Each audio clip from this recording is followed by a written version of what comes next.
temperatures definitely feeling more like a Labor Day out there for us with these 86-degree numbers here in Salt Lake City, but 88 in Ogden, 74 in Logan, 82 now. That's a live update there for you in the Heber area, 81 in Price, 88 in Green River. We've got 88 degrees in Hanksville and 91 degrees currently in St. George. All right, let's get you through the rest of your Monday. Here's a look at your forecast.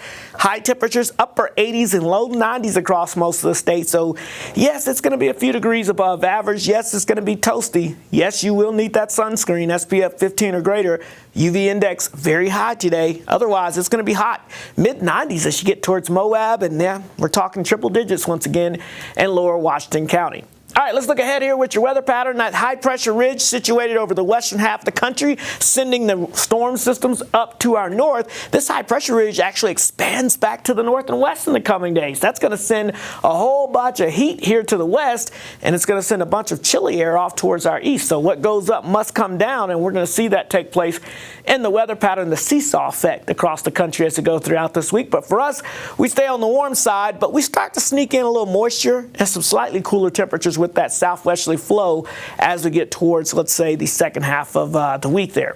So Futurecast shows us we're quiet today. No rain chances really in the forecast, but as we go into tomorrow afternoon, we could see a couple of spotty showers, particularly across southwestern Utah.